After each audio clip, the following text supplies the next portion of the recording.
What's up guys, nothingwired.com, and we finally got our hands on the brilliant Nikon D610.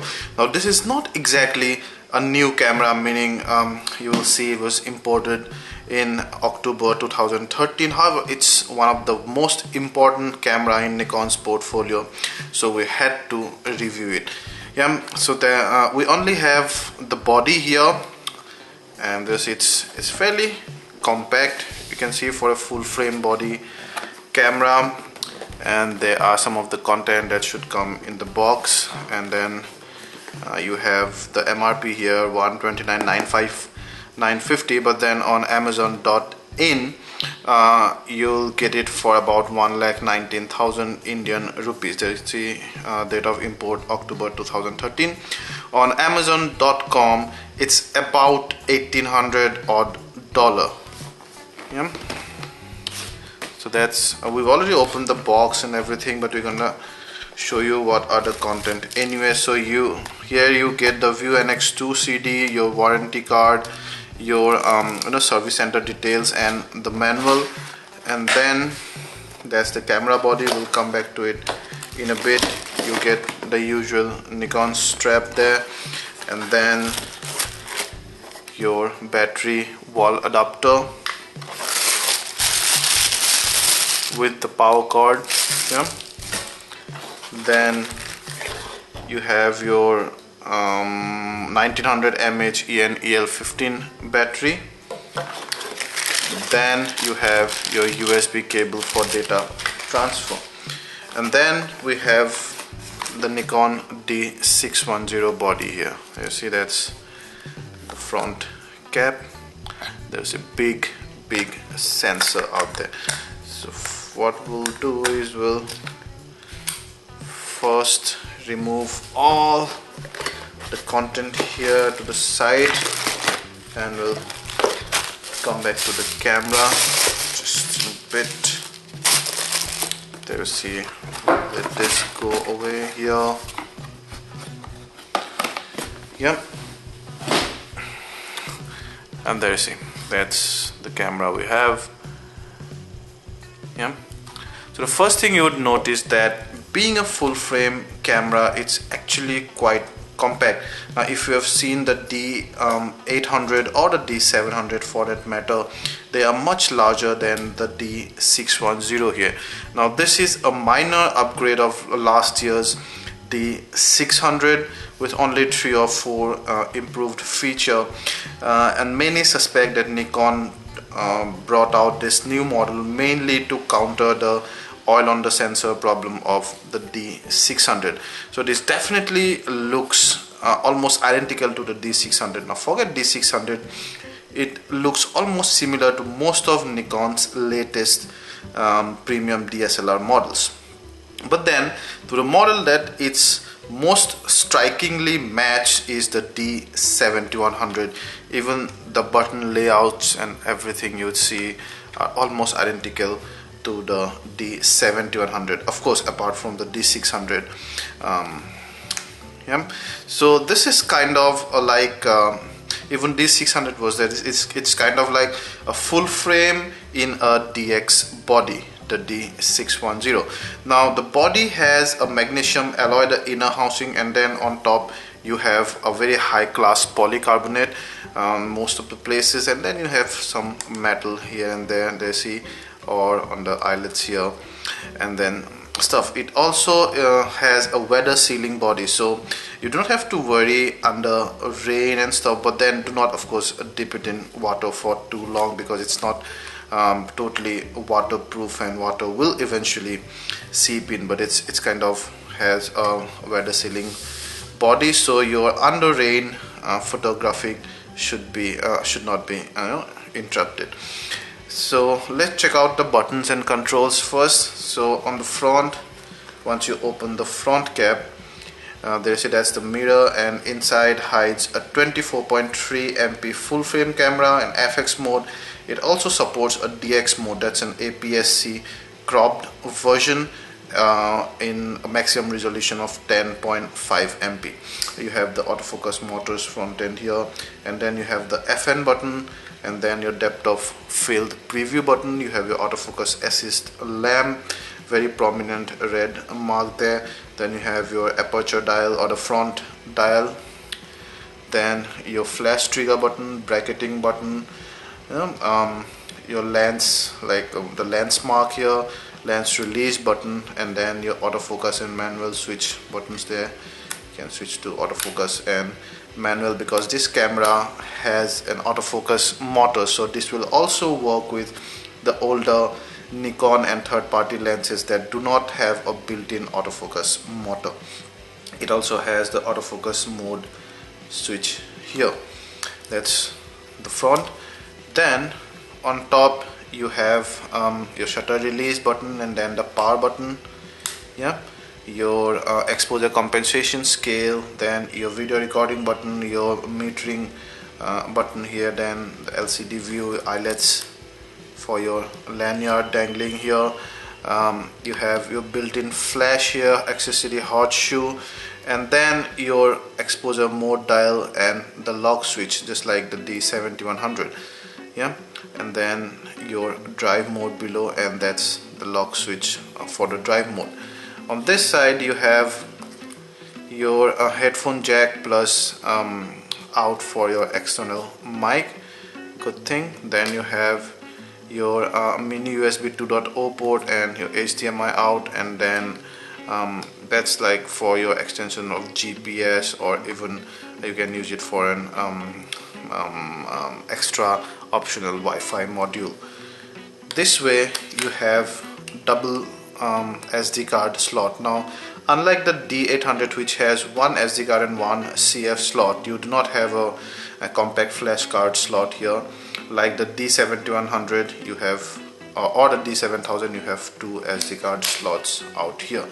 The back side, again pretty much like the D7100, you have, that's the 100% coverage viewfinder, and at a 0.7x magnification. You have the diopter ring here, and then your play mode, the delete button, the focus and exposure lock, the main command dial, and then you have all these switches which will activate or which will apply various functions. In default mode it will say it will apply ISO or image quality, white balance, and some other stuff. And in the playback mode, this will zoom out, zoom in, lock, and then edit and other things. The main menu here, you have of course the 8-way autofocus point selector there.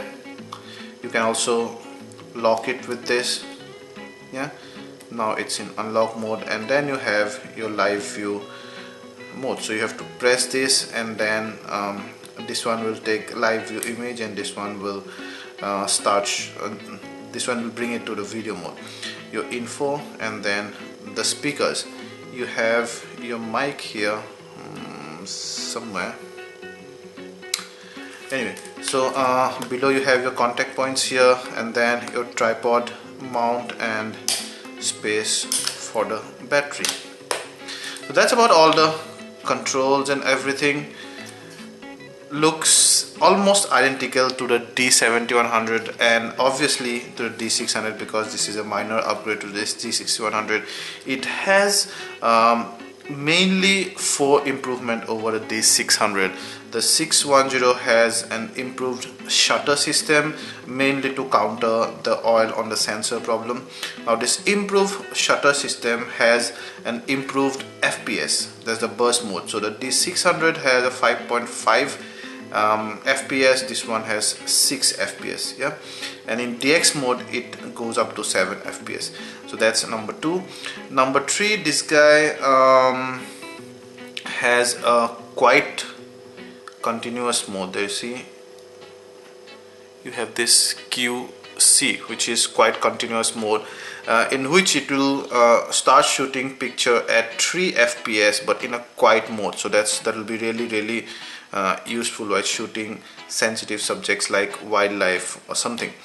It apparently has an improved white balance correction, so you should get more corrected skin tones and other white balance colors. So those are the four main improvements for the D600, but more or less this is just a minor upgrade of the D600. But then if you haven't owned the D600, you can actually skip that. Don't go for money. This one actually is cheaper at places, by the way, but by all means go for the D6100, 610 over the D600. Let's talk about the exposure mode dial and the drive mode a bit. So the mode dial is locked by this button, so you have to press this to be able to rotate this, but you can rotate it both way, and 360 degree does not lock anywhere, which is a good thing. I generally do not need the lock and I find it kind of annoying, but then it's fine. It prevents you from accidentally rotated it. But then in my so many years of photography, DSLR photography, I've never accidentally rotated the mode dial, because they all kind of has groove in each mode, so they kind of goes into their groove and does not slide out immediately or slide out so easily. Then anyway, extra feature. So there's the full auto mode. It makes your camera point and shoot. This is auto mode without the shutter. You have some scene modes out here, with which when I rotate, you can see you get all those portrait, landscape, child, sports, close-up.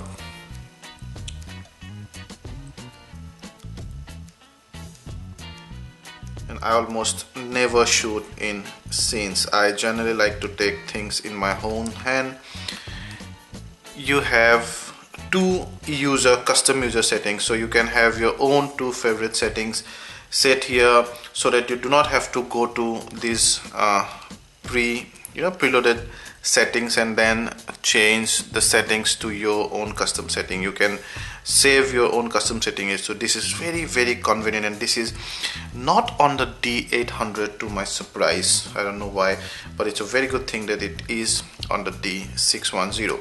Then you have your usual semi-automatic mode, the program mode, and then the shutter priority, aperture priority, and full manual mode. Now in full manual mode, this dial will act as the shutter speed dial. There you see it changes the shutter speed here. This dial will change the aperture, and you can change the shutter speed and aperture in image mode, but then you cannot do that in the video mode. You see, I'm in the full manual mode, so this will change my aperture, this will change my shutter speed. There you see, but then it does not change my aperture. I'm rotating the aperture dial, does not change my aperture. That's a very, very big problem with the D610. I want to be able to change the aperture during movie recording. Now it only changes the aperture when I zoom in or zoom out, because it goes into the maximum aperture that particular focal focal range support. So that's about it. That's that's one of the cons again. Yeah. So that's the focus, that's the exposure mode dial, and then you have your drive mode. Again, this is the lock button here. So you have single, continuous low, continuous high, 6 fps max, and 7 fps in DX mode. Then you have a quiet mode. You have a quiet continuous mode that came in for the first time with the with this D610. And then you have your self timer, remote mode, and manual option, all this stuff. So that's the exposure mode dial arrangement. Pretty standard. Now let's check out the UI a bit. So the D610 has a 3.2 inch 914K dot LCD. Now it's not a touchscreen, which is my first problem, and second is that it's not articulating. It's a fixed LCD. Now you might say that articulating LCD is a feature of a consumer grade camera, and this is a full frame camera, so it's more serious, and serious cameras do not have articulating LCDs. But I say articulating LCD any day is much more useful than a fixed LCD when you're shooting from various angles. Now when you have a better feature of a particular tool and you're paying money for a camera, you want to be able to use that particular tool, and articulating LCD any day is better than a fixed LCD. Yeah. Now, having said that, you see the Nikon D610 has a typical Nikon UI. You have starting with the playback menu, so I'll just run through all of these, and then you have your shooting menu. See, you can have the second card used as overflow or backup, or RAW in card 1 and JPEG in card 2, your quality NEF, NEF plus JPEG or only JPEG, image size is 24.2 megapixels, and image area, you see your crop mode is 10.5x 10.5 MP, and full frame is 24.3 MP. JPEG compressions here, then your white balance and auto distortion control, color space, active delighting. You should always have it in auto. I'm having it in off because I'm testing the camera how it performs without these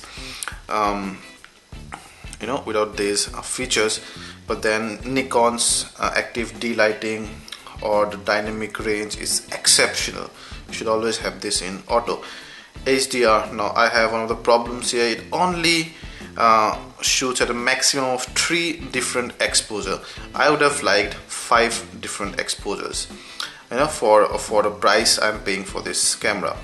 Then long exposure NR should be auto. High ISO NR should, you can have it on or off, does not matter, because this guy's high ISO performance is phenomenal. You have ISO sensitive settings. It comes from low 1 and goes up to 6400, and then even 12,800 and even 25,600.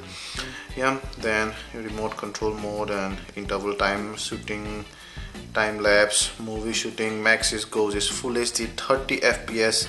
I can understand at this time 60p was not very prevalent, but then 60p would have been more future proof. Now we normally get full HD 60p, 720p, 120 FPS. Yeah, still that's fine. Uncompressed HDMI recording, that's quite good. And then you have your custom sets. Yeah, then autofocus continuous priority is by default release. I keep it in release. For single, I generally keep it in focus. Yeah, so number of focus point, I generally keep it in 11 because the focus points are so tightly concentrated around the center of the sensor, is that 39 points actually do not make much of a sense most of the time.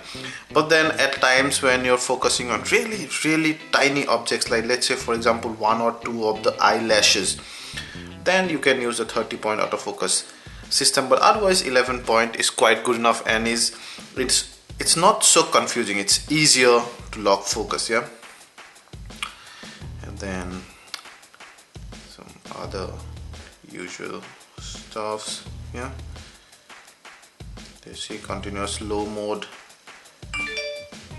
then now flash sync speed. Another thing, another cons, another criticization for this D610 is that the flash sync speed is 1/200 and not 1/250. But that does not matter much for me because I do not shoot indoor portraits or studio stuffs where you need to use flash. But even then, some of my friends who use the D610, they say they do not have much problem with this small difference of the flash sync speed. FN button, I generally have it. I generally always choose to keep it as the image area conversion, because just by pressing this button I can go from, they say, full frame to DX mode,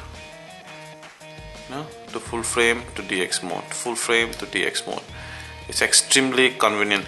The moment I need to shoot telephoto, I'll go to DX mode and I get more reach. The moment I need to shoot landscape, I go to full frame mode and I get more coverage area. Very convenient. Some other, quickly go through all these. Yeah, you have your matrix, see, and max continuous release there, and then you have your bracketing, flash, all stuff. Yeah, yep, and then your controls, yeah, and then movie settings, and then your setup menu. Yeah, again cool.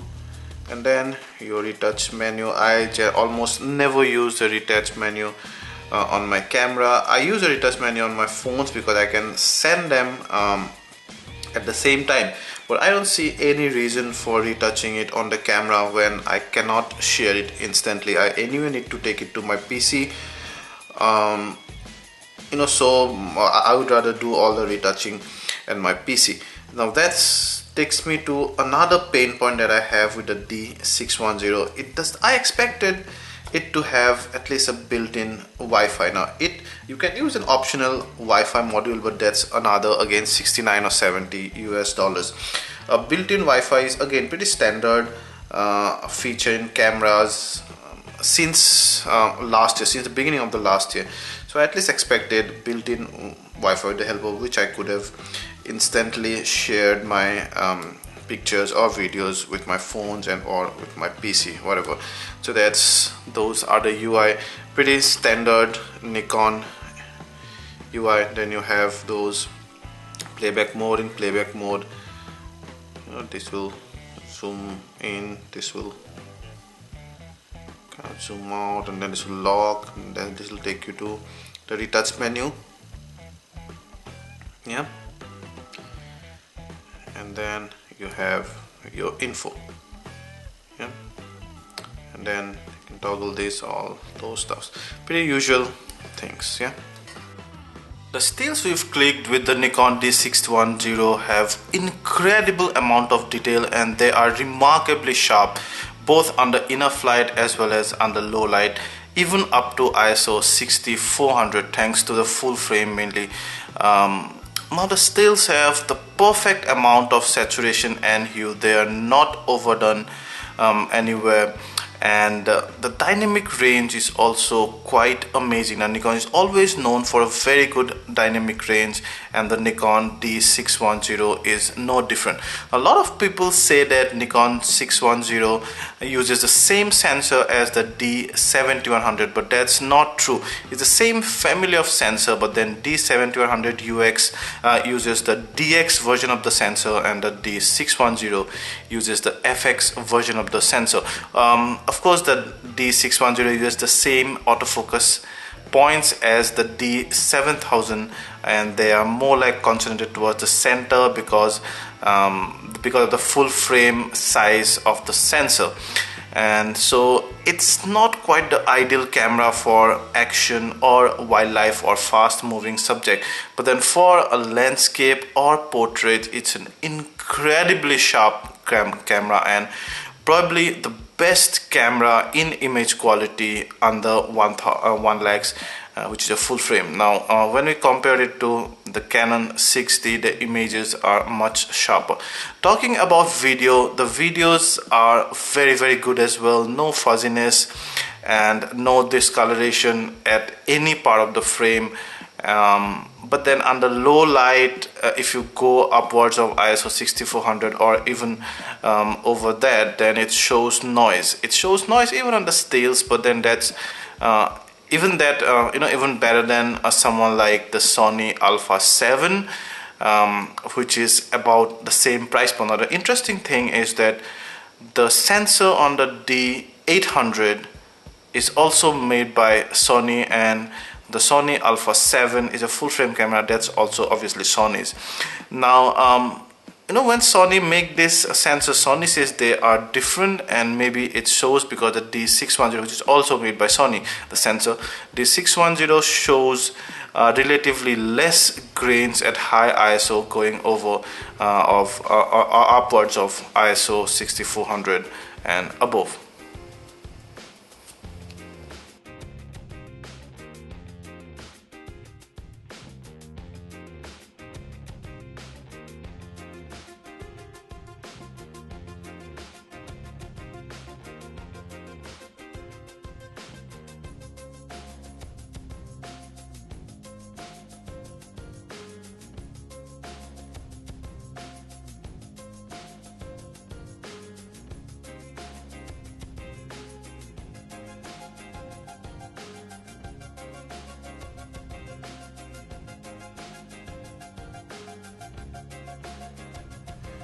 Let's talk about the exposure mode dial and the drive mode a bit. So the mode dial is locked by this button, so you have to press this to be able to rotate this, but you can rotate it both way, and 360 degree does not lock anywhere, which is a good thing. I generally do not need the lock and I find it kind of annoying, but then it's fine. It prevents you from accidentally rotated it. But then in my so many years of photography, DSLR photography, I've never accidentally rotated the mode dial, because they all kind of has, you know, groove in each mode, so they kind of goes into their groove and does not slide out immediately or slide out so easily. Then anyway, extra feature. So there's the full auto mode. It makes your camera point and shoot. This is auto mode without the shutter. You have some scene modes out here, with which when I rotate, you can see you get all those portrait, landscape, child, sports, close-up.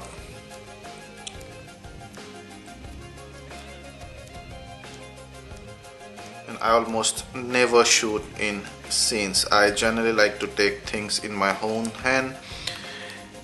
You have two custom user settings, so you can have your own two favorite settings set here, so that you do not have to go to these preloaded settings and then change the settings to your own custom setting. You can save your own custom setting. So this is very, very convenient, and this is not on the D800 to my surprise. I don't know why, but it's a very good thing that it is on the D610. Then you have your usual semi-automatic mode, the program mode, and then the shutter priority, aperture priority, and full manual mode. Now in full manual mode, this dial will act as the shutter speed dial. There you see it changes the shutter speed here. This dial will change the aperture, and you can change the shutter speed and aperture in image mode, but then you cannot do that in the video mode. To see, I'm in the full manual mode, so this will change my aperture, this will change my shutter speed, there you see, but then it does not change my aperture. I'm rotating the aperture dial, does not change my aperture. That's a very, very big problem with the D610. I want to be able to change the aperture during movie recording. Now it only changes the aperture when I zoom in or zoom out, because it goes into the maximum aperture that particular focal focal range support. So that's about it. That's that's one of the cons again. Yeah. So that's the focus, that's the exposure mode dial, and then you have your drive mode. Again, this is the lock button here. So you have single, continuous low, continuous high, 6 fps max, and 7 fps in DX mode. Then you have a quiet mode. You have a quiet continuous mode that came in for first time with the with this D610, and then you have your self timer, remote mode, and manual option, all this stuff. So that's the exposure mode dial arrangement. Pretty standard. Now I'd like to talk about a few usability issues that are raised about the D610. Number one is the construction. Now many people criticizes it for having a polycarbonate body and not a metal body like the D800, because it's a full frame camera. Now come on, a full frame camera does not guarantee you have to have it built like a tank. First thing is the price. Now D800 is almost 50,000 extra with D610. It has the full frame, and number two is that it has a full frame sensor, but then on a DX body. So it's essentially a full frame camera aimed at enthusiasts and not the serious professional photographers. And so that's why you see even the build. This is a smaller camera and everything. So if you want metal, then go for a D800. Of course, then you're probably a serious or probably a professional photographer. You get it for just over 1 lakh. That's really cool and very aggressively priced for a full frame camera. At that price point, Nikon has to bring down price in some component. The sensor is such an exceptional thing, so it basically can give you this camera for such a cheap price is because of the DX body and the DX feature it has in addition to the full frame sensor. Next, so many people have criticized that the D610 has all its 39 autofocus points concentrated on the center. There you see, that's the area where all the focus points are concentrated. You cannot go beyond that, but actually the full frame is much larger. There you see. So I understand that could be a problem when you're shooting fast moving objects like wildlife or sports, where the things around the frames are also should be able to lock the focus on. That is a genuine downfall, or that's a genuine con of the D610. But then I have an argument for this, and this argument is valid only if you're looking for the D610 instead of the D800 or the D4 because of the price. Because for a layman, I'm not talking about the professional serious photographer who can spend $3,000, $4,000, $5,000 on a lens. I'm talking about the enthusiast level photographers for which price matter. Now imagine this guy has an FX mode and a DX mode. Now while shooting a wildlife or sports, for example, which I told you won't be ideal to be shot with this camera, you generally want to have a much larger reach. So you more often than not would not shoot wildlife or sports in the FX mode, because in DX mode you get that 1.5x or 1.6x times higher at the telephoto end. So typically a 300 mm lens like this becomes a 420 mm lens on an APS-C or a DX mode. Yeah, so probably at a telephoto end you would generally would like an APS-C format. So even on this camera I might end up shooting those wildlife and sports images in the DX mode. But then the DX mode has too less resolution, only 10.5 MP, but that's a different case. Then in FX mode I would mainly shoot landscape and images where I need maximum coverage, and for those I do not necessarily need to focus on specific objects. Now you see, for landscape mostly you keep an infinite focus, so this 39 point focus concentrating at the center of the sensor does not really hold true there. So I think that's a valid argument, but then of course you can choose to go for the D800, or you can choose to curse this guy for having that kind of a DX level of autofocus system on an FX body. But then even having said that, the autofocus reach of the D610 is not actually much less than the D800. It's only about a centimeter, I would say, on combining on the both way. But then yeah, that's like my argument. If I'm shooting a fast moving wildlife or sports, I would typically shoot in the DX mode because I cannot afford a 600mm 500mm lens. So I would like to make my 300mm or an 80 to 400mm lens reach as far as they can, and it will actually reach 1.5 time in the DX mode. So I would typically shoot it in the DX mode.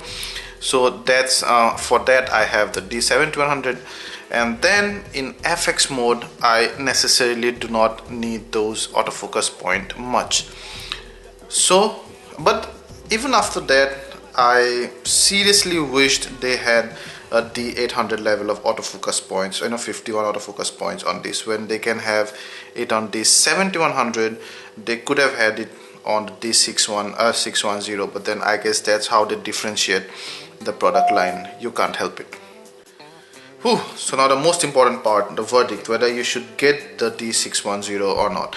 Now I'll answer it in separate phases and then combine them at last. So D600 or D610, D610 anytime, it's almost price almost the same, and in fact D610 is cheaper at a lot of places. If you have a D600, no need to upgrade to D610. It's only a minor upgrade. If you have the oil on your sensor problem, then Nikon has recently issued, both Nikon US and Nikon India has recently issued a free service advice, so you can go and you can service your camera for free.